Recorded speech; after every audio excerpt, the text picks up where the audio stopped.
desde 1998.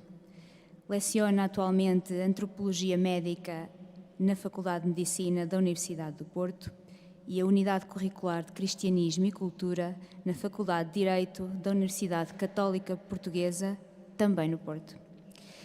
É desde outubro de 2016 capelão no Santuário de Fátima. Agradecemos desde já a disponibilidade que terá em nos apresentar esta reflexão que vamos escutar agora.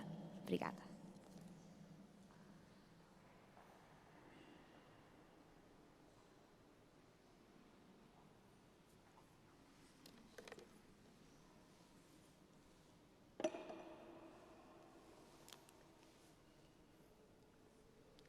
Vai ser preciso.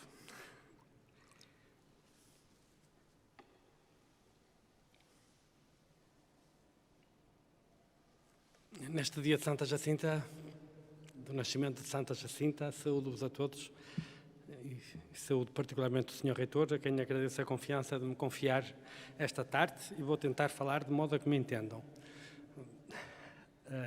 O tema que me foi proposto: creio, adoro, espero e amo-vos, viver teologalmente a partir da mensagem de Fátima. O que é viver teologalmente? Viver teologalmente significa assumir a vida como dom recebido de Deus e, sustentando-se nas fontes eclesiais e interiores da graça, realizar em resposta existencial, realizar-se a si mesmo em resposta existencial às suas interpelações. De que falamos quando dizemos viver teologalmente? Podemos discorrer sobre o sentido desta expressão e refletir do ponto de vista da teologia da vida espiritual sobre o seu significado, ou do ponto de vista da teologia moral sobre as suas implicações éticas. Correríamos o risco de nos ficarmos por um discurso sobre a vida teologal, sem chegarmos a alcançar que viver teologalmente está para além de qualquer discurso. Não é possível conter num discurso o que significa e o que implica a vida em Deus a realizar-se na vida de uma sua criatura redimida. Por isso, o melhor é inclinarmos-nos diante das histórias de vida totalmente teologalmente vividas e contemplá-las de mente e coração abertos, para descobrirmos o que significou e o que implicou para aqueles que viveram assim, viver teologalmente. Neste necessário exercício de contemplação, Fátima pode ajudar-nos e ajudar-nos de maneira singular. Para além de outras razões, por uma muito evidente. Para além da figura central de Maria, também os protagonistas criança do acontecimento original de Fátima são um modelo claro e luminoso da luz e da claridade que fundam e manifestam este mistério da vida teologal. Tanto quanto o mistério nuclear da vida teologal seja de explicar, a narrativa da santidade dos pastorinhos explica-a de modo único e cada um de modo único. Porque a vida teologal tem isto: realiza-se em cada um de modo absolutamente único, porque Deus assume as características pessoais de cada um daqueles que chama e que livremente lhe respondem. Este consentimento livre dado a Deus é condição indispensável para existir teologalmente. Este consentimento livre é que torna o sujeito humano capaz de abrir o mistério de si mesmo ao mistério de Deus nele.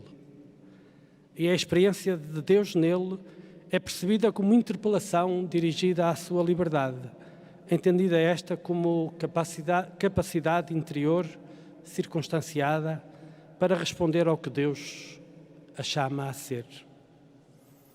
Não é apenas, como pensa o tempo ideologicamente individualista, até egolátrico, da história que atravessamos, a liberdade não é apenas a ausência de qualquer circunstância exterior condicionante ou impeditiva da realização do indivíduo. É mais do que isso, muito mais do que isso. A liberdade da pessoa a quem Deus interpela diretamente no segredo da própria consciência ou indiretamente, através do rosto dos outros e da voz do planeta sangrento e sangrado que habitamos. Esta liberdade, a liberdade necessária para responder à voz de Deus que chama a uma existência teologal, defino-a como a minha capacidade interior, circunstanciada, de responder ao que sou chamado a ser. E é esta liberdade que nós somos capazes de reconhecer na pergunta-chave de Lúcia, no início de quase todas as aparições da Cova da Iria. Vosso Messê que me quer. A liberdade necessária à experiência da vida como existência teologal é aquela que se expressa pelo me, reflexo de Lúcia, interrogando. Vosso Messê que me quer. Porque a interrogação significa a abertura do espaço interior da própria vontade para o sentido da resposta que receber. Abertura do me, do eu inteiro, interior da pessoa. E é verdade que a esta interrogação, a Senhora do Céu, que lhes promete o céu, responde não dando uma ordem, mas apresentando, fazendo um pedido apenas. Apenas diz, vim para vos pedir. E continua e diz, depois vos direi quem sou e o que quero. É a proposta de um calendário de encontros com que as três crianças se comprometessem. Mas é ainda mais verdade que depois de inscrito o encontro no horizonte do céu, sim, vais, a substância da resposta da Senhora à interrogação inicial da Lúcia se venha formular decisivamente é na interrogação à liberdade dos pastorinhos. Quereis oferecer-vos a Deus? E podíamos expressar o sentido das palavras difíceis seguintes da pergunta deste modo. Para participar na Páscoa do meu filho, quereis oferecer-vos a Deus para participar, para tomar parte na Páscoa do meu filho? No fundo, quereis integrar, quereis meter-vos dentro do movimento de Deus para com os homens, realizado no acontecimento da encarnação redentora do seu Filho, oferecendo-vos a vós mesmos a Deus em favor da salvação dos homens? O compromisso com o calendário dos dias 13 até outubro é apenas uma premissa. Estabelecer de um caminho de intimidade progressiva que alentou e sustentou as três crianças na realização da resposta livre dada à interrogação. Sim, queremos. E neste verbo querer da pergunta de Lúcia, como da resposta imediata da Senhora, depois vos direi quem sou e o que quero, e da sua interrogação final, quereis oferecer-vos a Deus, como da resposta de Lúcia em nome dos três, sim, queremos. Neste verbo querer, ecoa o mesmo movimento íntimo do querer de Jesus no combate consigo para se depor livremente no querer do Pai. Não o que eu quero, mas o que tu queres. Na afirmação do querer dos pastorinhos, encontramos-nos com o mesmo sentido do verbo querer de Jesus em diálogo com o Pai na hora tremenda do Getsémani. Manifestação de vontade livre, capacidade interior que exige combate íntimo, historicamente circunstanciada, para responder ao que naquelas circunstâncias históricas era chamado a ser, a viver. É a mesma expressão de uma vontade que livremente se abre a uma vontade que a transcende e se manifesta como vontade própria. Liberdade inteiramente rendida à vontade de Deus, não ausência de vontade própria, mas interiorização total da vontade de Deus, única forma de transfigurar a história em história da salvação, como se manifesta nas palavras do quarto Evangelho. Ninguém me tira a vida, sou eu que a deponho livremente. De resto, é este mesmo dinamismo que explica o mistério da Virgem, a protagonista maior do acontecimento de Fátima. Ao dizer-se a si mesma, como resposta à interpelação do arcanjo na Anunciação, diz-se a si mesma escrava. Não se diz serva, como algumas nossas aliviadas traduções nos fazem ouvir, temerosas do ressoar escandaloso das iníquas e amargas imagens da escravatura ao longo da história. Maria diz-se escrava, eis a escrava do Senhor, faça-se a mim segundo a tua palavra. A palavra é a expressão da vontade de Deus, do seu querer, que implica a jovem Maria, introduzindo-a no seu querer mais vasto, o querer de Deus, o seu desígnio de dimensões universais, cósmicas, eternas, a salvação da humanidade, resgatando-a do pecado e da morte. Maria não abdica da sua condição de pessoa livre com vontade própria. Não. Antes, assume livremente como vontade própria a vontade de salvação de Deus. Pode parecer paradoxal, mas a verdade é que a Virgem se torna livremente escrava. Serva seria apenas prestar um serviço. Escrava diz mais, diz muito mais. Não diz apenas contrato de serviço. Diz pertença, diz condição, condição sem condições, incondicional, total, integral, como expressa o dogma da Assunção ao definir que a Virgem Santa Maria foi elevada à glória do céu em corpo e alma. Escrava não diz apenas missão funcional, função ou conjunto de funções que se exercem como serviço. É mais e mais radical, mais essencial, no mais profundo sentido que esta palavra essencial tem. É escravo aquele que é pertença de um senhor. Pertence ao seu senhor e obedece às suas vontades, formuladas como ordens. Apenas servir é pouco quando comparado com pertencer. A originalidade teologal da escravatura de Maria é que é voluntariamente escrava. É livremente que a sua vontade interioriza a vontade de Deus, assumindo-a como sua vontade. Não se trata, no mistério de Maria, de apenas cumprir vontades de Deus expressas em ordens suas, como seria se fosse apenas serva, por contrato, ou escrava involuntária, por posse.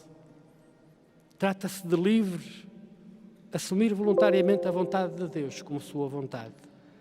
O Conselho Evangélico da Obediência, por tantas e tantos assumido como voto religioso, encontra aqui o seu fundamento e o seu horizonte de compreensão. Por isso, ainda que não só por isso, Lúcia se fez carmelita, quis dar a forma obediencial carmelitana à teologalidade da sua existência. E vale a pena, neste momento, a propósito, questionarmos-nos nós próprios. E que consciência cultivamos de nós mesmos quando rezamos todos os dias: Pai nosso que estais nos céus, seja feita a vossa vontade, assim na terra como no céu. Será que distinguimos aqui o lugar silencioso da oração pessoal, ou litúrgico, ou devocional, de aprofundamento da consciência da nossa condição batismal, portanto, teologal? A nossa condição batismal, que é a condição filial e fraternal de que emerge uma vocação, um chamamento a ser? Sim, o batismo chama. No batismo somos chamados à santidade, o Concílio disse-o. A santidade quer dizer a viver teologalmente. Do batismo emerge para cada um uma vocação que virá a compreender como a sua vocação. Chamamento de Deus a assumir a própria vida como obediente, resposta pessoal, livre, em Cristo e como membro do seu corpo na história, a Igreja, resposta às interpelações que Deus lhe dirige, pelos sinais dos tempos que cada tempo da história dirige à comunidade dos discípulos de Jesus e nela, e até por seu intermédio, a cada um especificamente. É o discernimento conduzido pela voz interior do Espírito. Só assim cumpriremos aquilo a que somos chamados no mundo, reconhecendo-o como lugar em que o reino de Deus se encontra em processo, assumirmos-nos como sacramento, sinal e instrumento que é, como quem diz, condição e missão, sacramento da salvação. Por isso podemos dizer teologal a nossa condição e a nossa existência. É verdade, tudo começa na liberdade.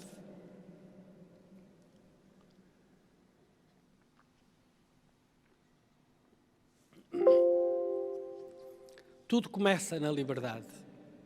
Este dinamismo crístico da liberdade, que que em Maria se realiza exemplarmente, é o mesmo dinamismo existencial que vivem os pastorinhos. Fátima começa na liberdade dos pastorinhos.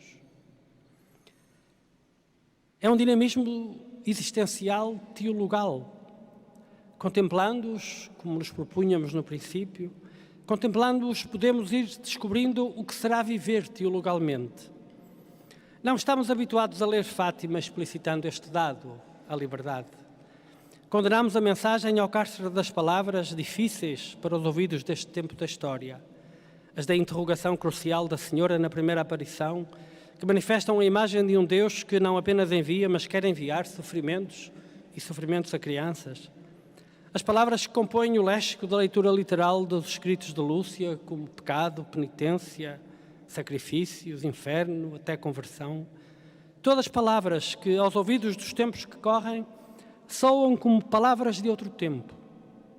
Mas a verdade é que Fátima, podemos dizer, na perspectiva desta meditação que partilho convosco, podemos dizer que a verdade é que Fátima é, antes de mais, sobre uma palavra-chave plena de atualidade nos nossos tempos e pelos nossos contemporâneos valorizada. Sem escavarmos as palavras antigas que fundamentam o olhar preconceituoso, ou se calhar não tanto, do nosso tempo, para permitirmos a aparição da liberdade na raiz de tudo o que aqui aconteceu, sem fazermos este movimento, esta escavação, não teremos possibilidade de encontrar um modo de viver teologalmente a partir da mensagem de Fátima e de a propor como narrativa significativa aos homens e mulheres deste tempo de ilusão e desencanto. É que viver teologalmente é, antes de mais, a decisão de uma liberdade humana que se faz resposta existencial a um dom precedente de Deus, em que radica uma vocação. Ora, em Fátima, é-nos dada uma narrativa em que se narra a si mesmo o mistério da liberdade humana, na existência de 3 crianças que livremente responderam sim, queremos, a uma interrogação que o céu lhes dirigiu e aderiram a um projeto de salvação que os transcendia, tornando-se assim livres participantes no processo ainda em curso da redenção, mesmo se já consumado na encarnação do Filho de Deus e filho da escrava Maria de Nazaré, que na cova da Iria Nossa Senhora do Rosário de Fátima deu voz e rosto e corpo à interpelação divina. Na aparição de maio de 1917, a hora de responder, como foram os pastorinhos capazes desta realização, desta entrega livre de si mesmos em existência teologal? Respondendo à pergunta. Foram capazes porque tinham sido preparados, educados ao longo do ano anterior pelo anjo, o grande mistagogo que os introduziu num processo de relação com Deus e os conduziu através do seu mistério, não com um discurso sobre Deus, um discurso doutrinal, mas pela experiência de uma relação vital progressiva, um processo de interiorização de Deus neles e deles em Deus. Os 3 passos deste processo, as aparições da primavera, do outono e do verão de 1916, foram 3 passos de um processo de iniciação que os preparou para a resposta livre de adesão a uma proposta que lhes pedia a abdicação de si mesmos, para se entregarem a consumar neles, como sujeitos ativamente, livremente participantes, não somente passivamente beneficiados, o próprio mistério da redenção, a Páscoa de Jesus Cristo. Detenhámo-nos no primeiro encontro da primavera, como quer dizer na estação o irromper de vida nova. O anjo da paz, de uma luminosa transparência teologal, convida-os: rezai comigo. E prostrando-se com a fronte a tocar o chão, começou a rezar a oração que dá o tema a esta reflexão. Meu Deus, eu creio, adoro, espero e amo-vos. Peço-vos perdão para os que não creem, não adoram, não esperam e não vos amam. Iniciava-os neste modo de rezar. E iniciando-os neste modo de rezar, Começava assim o processo de educação da liberdade dos pastorinhos para se tornarem capazes de viver teologalmente. É na experiência de uma relação orante com Deus que os pastorinhos são iniciados. Uma experiência de relação que assume as virtudes teologais, a fé, a esperança e o amor, como dinamismos orantes. São virtudes. Sendo virtudes, são também dinamismos orantes. Estes três dinamismos, a fé, a esperança e o amor, não correspondem a três movimentos da pessoa que se eleva para Deus em oração.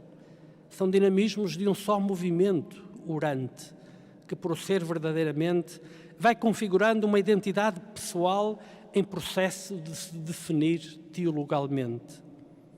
A pessoa encontra a unidade do seu ser, o princípio unificador e integrador das suas múltiplas características e faculdades, também das suas fragilidades e limites, nos dinamismos da fé, da esperança e da caridade. E assim a sua vida se torna existência teologal. Existência teologal vivida como uma experiência crente, esperante e amante, a partir de Deus e para Deus, por Deus e em Deus. As três virtudes teologais são dons gratuitos, que na hora do dom apenas exigem o limiar da liberdade que acolhe o dom. Mas são dons que, pela força do seu próprio dinamismo de dom, hão de desenvolver-se como virtudes. E para o desenvolvimento e assunção do dom como virtude, configuradora e informante de uma identidade pessoal, para isso, para a transformação do dom em virtude, já a liberdade exigida é mais do que apenas o limiar da liberdade necessária ao acolhimento dos dons. O que acontece é que o esforço humano necessário a esta transformação de si mesmo, pelo exercício exigente do dom recebido como virtude querida e procurada, é um exercício de liberdade definido e determinado pelo dom que se recebeu e voluntariamente se acolheu e aceitou. Assim, cada vez mais, num processo interior nunca interrompido, nunca completado, a liberdade é trabalhada pela fé, pela esperança e pelo amor. E o exercício da liberdade torna-se uma experiência biográfica de fé, esperança e amor crescentes, porque virtudes que desenham as decisões e opções em que a pessoa, como sujeito livre, se realiza. Não se trata já somente da identidade da pessoa, trata-se de biografia pessoal, concretização livre de uma existência teologal, porque voluntária e determinada vivência crente, esperante e amante de tudo aquilo que faz parte, em tudo aquilo que faz parte da vida, em tudo aquilo de que a vida se faz. Foi neste processo que os pastorinhos foram introduzidos, ao prostrarem-se em adoração, acompanhando o anjo na primavera de 1916. E adoração, prostraram-se em adoração. Este é o elemento especificante da existência teologal proposta por Fátima, a inclusão entre as virtudes teologais da adoração. Creio, adoro, espero e amo-vos. Rezam em adoração os três dons teologais, inserindo entre eles, entre as três virtudes que definem a identidade cristã, a adoração. Mas a adoração não é introduzida aqui como um dom que se torna virtude. Não se trata de uma quarta virtude teologal, como às vezes dizemos. Mais do que uma virtude, a adoração é, na experiência dos pastorinhos, a atitude orante. Prostram-se em adoração, palavra que vem do verbo grego que significa prostrar-se. A adoração, mais do que uma virtude, a adoração, a atitude orante, é a atitude orante que permite a interiorização progressiva e crescente ao longo do período das aparições dos dinamismos teologais da fé, da esperança e do amor, como virtudes configuradoras do seu ser e do seu agir, incorporados na realização neles, como sua vontade, da vontade de salvação que em Fátima Deus manifesta de novo e de modo adequado ao tempo em que a história entrava naquele tumultuoso e dramático princípio do último século do segundo milénio. Porque é na história que se encontra, atenção, é sempre na história, é sempre por causa da história que Deus faz de determinado modo. É por causa da história, que Fátima é por causa da história. Porque é na história que se encontra a razão para esta enfatização da adoração no processo da definição teologal da existência cristã pela assunção e exercício livre das virtudes teologais.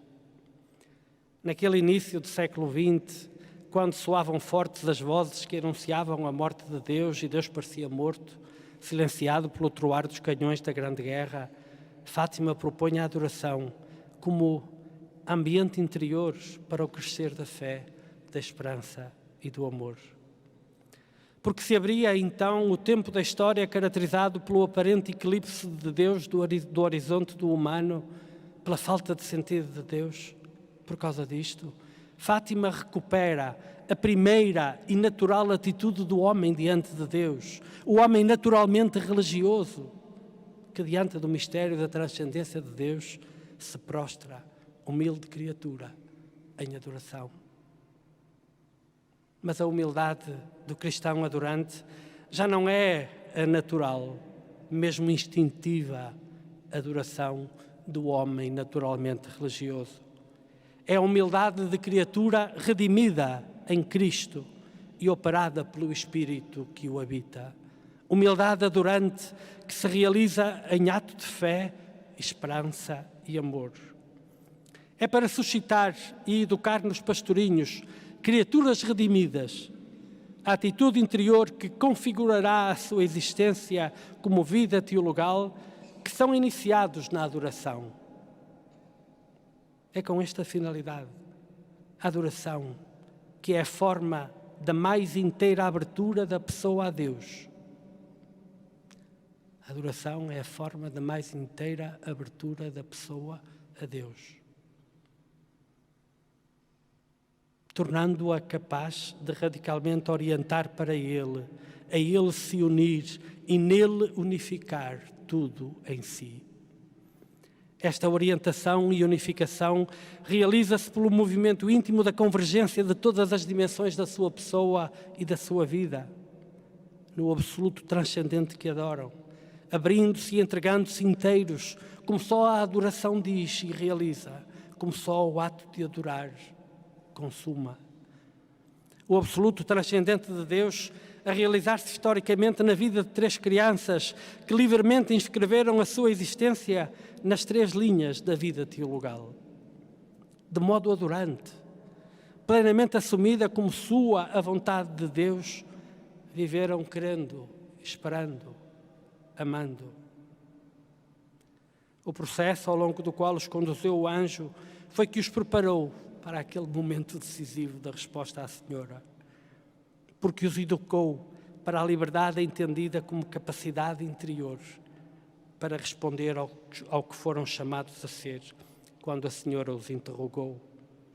No íntimo do seu sim, sim, queremos.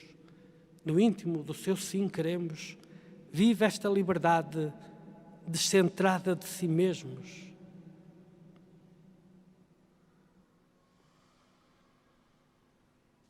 Descentrada de si mesmos, porque educada pelas virtudes teologais da fé, da esperança e do amor, que os plasmou daquele modo mais profundo, profundíssimo, que só a adoração oferece a Deus como possibilidade de se comunicar aos seus filhos.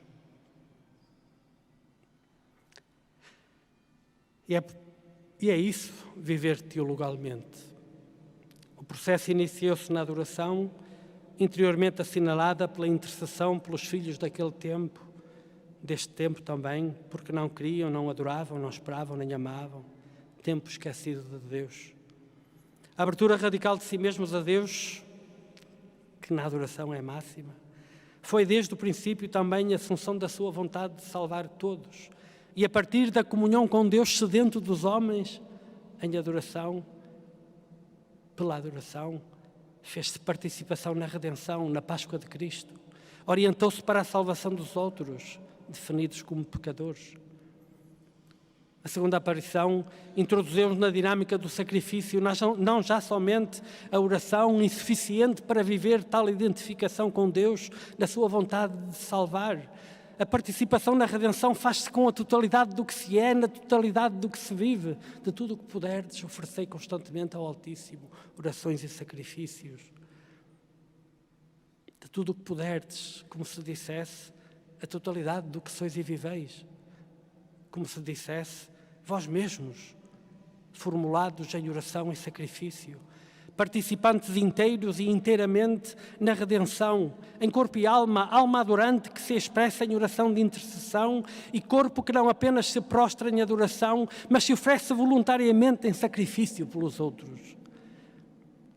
E a terceira aparição do anjo leva-os ao passo final da sua habilitação existencial para a capacidade da resposta teologal por excelência, o livre, libérrimo verbo querer, com que respondem ao interrogativo verbo querer da pergunta decisiva da Senhora.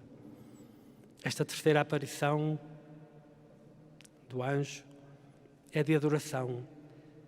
Não já apenas a atitude de adoração da primeira aparição, mas o ato de adoração do corpo e do sangue, o sacramento da redenção, que misticamente comungaram, momento definitivo de comunhão vital com o Redentor, que possibilitou a resposta de maio de 1917 como primeira palavra de uma narrativa biográfica de uma aventura de santidade, de 3 aventuras de santidade. Uma aventura de santidade que foi inteiramente a experiência de comunhão com o Redentor,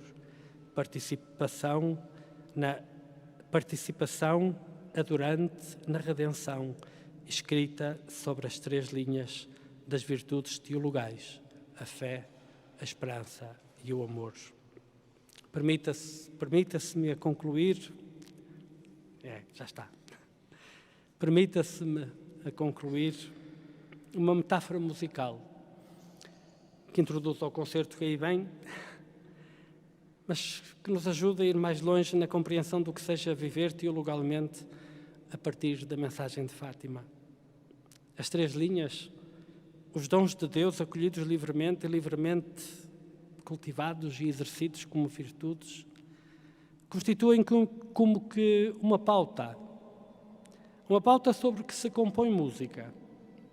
Sim, como qualquer cristão, os 3 pastorinhos encontram nos dons virtudes teologais da fé, da esperança e do amor, a caridade, as 3 linhas de uma pauta trinitária sobre que compor a melodia jubilosa de uma existência gratuitamente recebida e responsorialmente dada. Ao introduzir a adoração entre elas, Fátima oferece à sua vivência um elemento específico, o necessário para aquele, ainda este, tempo da história. À cristã normalidade teologal de viver crendo, esperando e amando, as 3 linhas da pauta, Fátima oferece uma clave, a adoração. A adoração não é mais uma linha, a adoração é a clave que, colocada no início da pauta, define, porque o tempo era aquele, porque o tempo é este, define as linhas da pauta. É a clave que identifica cada uma das linhas, qualificando-a como exercício adorante. O crente esperante, amante, que Fátima propõe, é-o em modo adorante.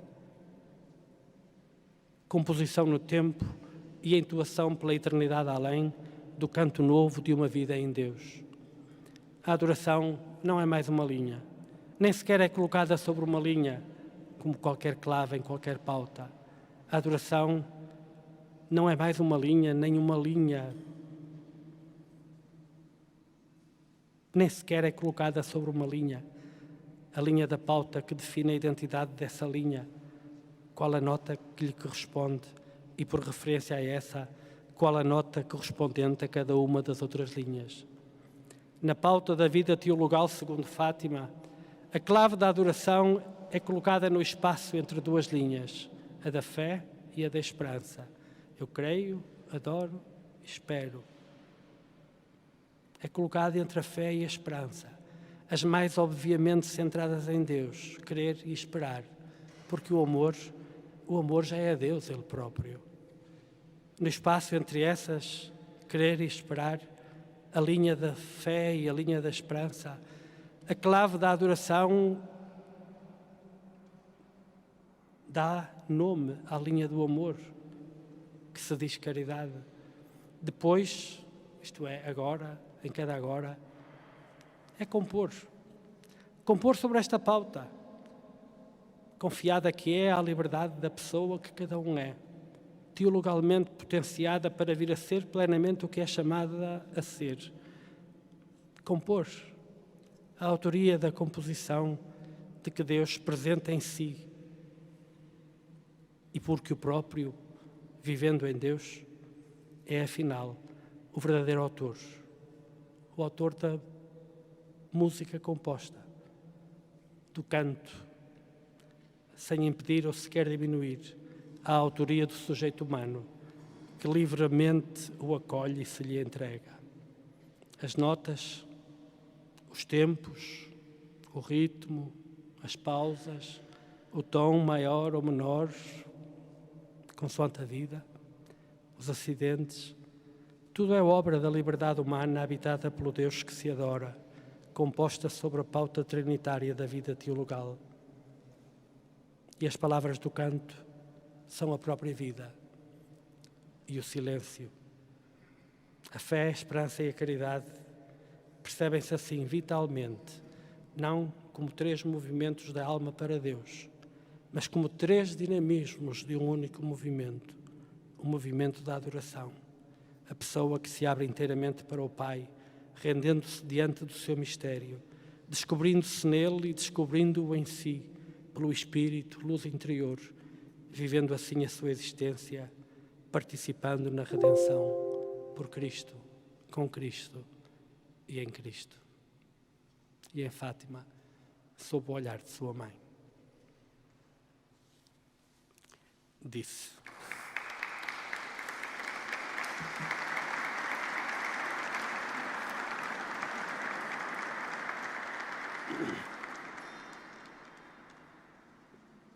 não foi muito mais.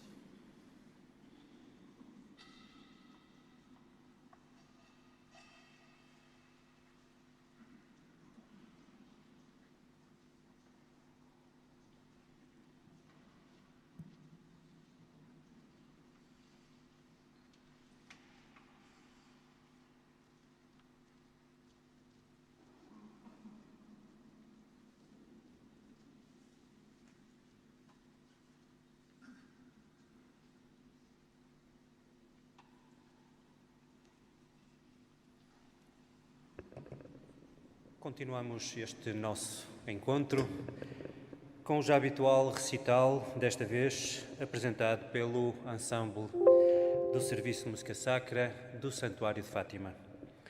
Este agrupamento vocal, pertencente ao Departamento de Liturgia do Santuário, é destinado à animação musical do cotidiano do Santuário, mas também se reúne em celebrações com maior sonoridade religiosa, tais como peregrinações aniversárias, festas e solenidades. Em simultâneo, também esta atividade é também responsável pela produção e apresentação de novas criações musicais sacras e participa regularmente na agenda cultural do Santuário. O ensemble é composto pelos cantores José Manuel Leite, Mariana Pereira, Marta Fagundes, Ricardo Luís Campos, Ricardo Pereira Ramos e pelo organista Silvio Vicente. A eles agradecemos a disponibilidade em preparar este recital que de seguida iremos escutar.